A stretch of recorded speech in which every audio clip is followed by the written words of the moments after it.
ನನಗೊಂದು ಸಂತೋಷ ಏನಪ್ಪ ನಮ್ಮ ದೇಶದಲ್ಲಿ ಈಗಿನ ಸ್ಥಿತಿಯಲ್ಲಿ ಅಫ್ಕೋರ್ಸ್ ಈ IVF ಅಂತ ಹೇಳ್ತೀವಿ, ಇನ್ವರ್ಟಿವ್ ಫರ್ಟಿಲಿಟಿ,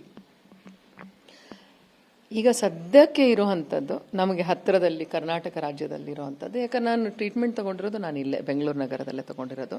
ನನಗೆ ಸುಮಾರು ಜನ ಸ್ನೇಹಿತರು ನನಗೆ ಮುಂಚೆ ಸಲಹೆ ನೀಡಿದರು, ಇಲ್ಲ you can go to Delhi, you can go to Bombay, you don't have to say it ಅಂತ.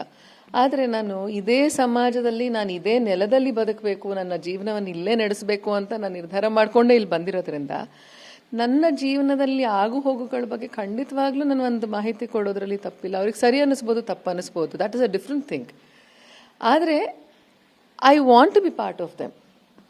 ಅವರಿಗೆ ಎಷ್ಟು ಮಟ್ಟಿಗೆ ಅನ್ನಿಸ್ತಾ ಇದೆಯೋ ಅಲ್ವೋ ಗೊತ್ತಿಲ್ಲ. Of course they have welcome me. ನನಗೆ ಯಾವಾಗಲೂ ನನ್ನನ್ನು ಅತಿ ಮೆಚ್ಚುಗೆಯಿಂದ ನನ್ನನ್ನು ಒಪ್ಕೊಂಡಿದ್ದಾರೆ, ಒಬ್ಬ ಕಲಾವಿದೆಯಾಗಿ ಒಪ್ಕೊಂಡಿದ್ದಾರೆ.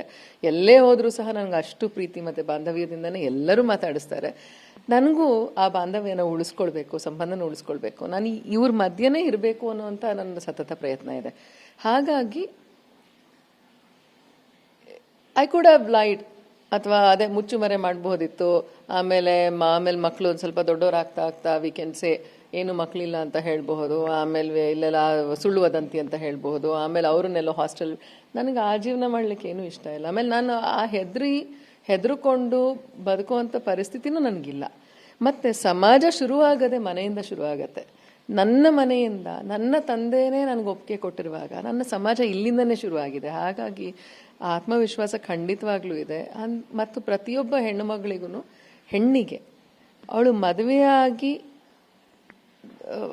ದಟ್ ಈಸ್ ಅ ಡಿಫ್ರೆಂಟ್, ಒಂದು ಅವಳು ಮಾಂಗಲ್ಯ ಧರಿಸ್ತಾಳೋ ಅಥವಾ ಕುಂಕುಮ ಇಟ್ಕೊಳ್ತಾಳೋ, ಅವಳು ಏನೋ ಒಂದು ಸಿಂಬಾಲಿಕ್ ಆಗಿ ಏನಾದರೂ ಮೇಂಟೈನ್ ಮಾಡ್ತಿದ್ದಾಳೋ, ಅಥವಾ she wants to show she has a husband, ಅದು ಯಾವ್ಯಾವ ಕಾರಣಕ್ಕಾಗಿರಬಹುದು ಅದು. But it doesn't justify her being a woman. ಇದು ಯಾವುದನ್ನು ಎಷ್ಟೇ ಸರ್ಟಿಫಿಕೇಟ್ ಕೊಟ್ರು, ಎಷ್ಟೇ ಮದುವೆ ಆಗಲಿ, ಏನೇ ಆದ್ರೂ ಅವಳು ಹೆಣ್ಣಾಗೇ ಇರ್ತಾಳೆ ವಿನಃ ಅವ್ರು ಬಂದು ನನ್ನನ್ನು ಹೆಣ್ಣು ಮಾಡೋದಲ್ಲ.